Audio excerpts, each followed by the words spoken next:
Rehab and movement therapists are very good nowadays at managing pain in the current episodes.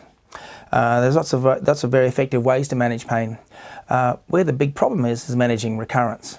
The recurrence is the big problem that costs healthcare systems a lot of money, and it's very largely underreported.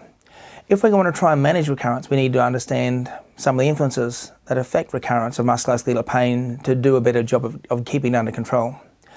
First thing to look at is one of the things that has been shown in a lot of research to have an influence on recurrence is the failure of recovery of local muscle function. Either failure of the feed-forward timing to recover or failure of recovery of single segment cross-sectional change when muscles are segmentally innervated. So if we look at local muscles and recover local muscle function, that's going to have a potential effect on recurrence.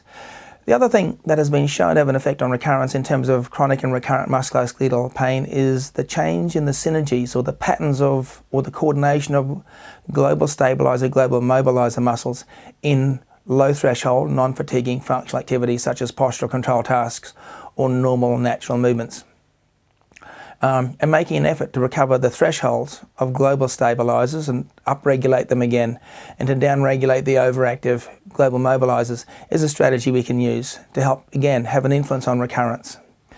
And the final thing that is obvious, but sometimes people keep forgetting about, is are we exceeding tissue tolerance?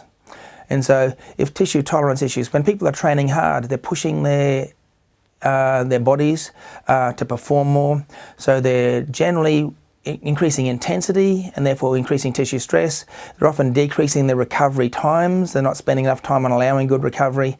And when we get an imbalance between tissue intensity and tissue stress and distress and a failure of good recovery time, that can also tip us into injury recurrence again too. One of the ways to optimize this whole system is to make sure we don't have any uncontrolled movement in the system. If we can find and fix uncontrolled movement, we can then tolerate our tissues, the fine margins between staying with high training intensities and minimising recovery time can be better managed. If there's uncontrolled movement, if we don't allow sufficient recovery time, we're more likely to tip ourselves into tissue distress very easily. If we have uncontrolled movement, our intense training intensity will tip us into increased tissue loading and tissue distress very early. So the three things I think we should all look at in terms of doing a better job at managing recurrence is recovery of local muscle recruitment efficiency, looking at and addressing the recruitment efficiency imbalances between global stabilizer, global mobilizer patterns or synergies associated with low threshold functional activities.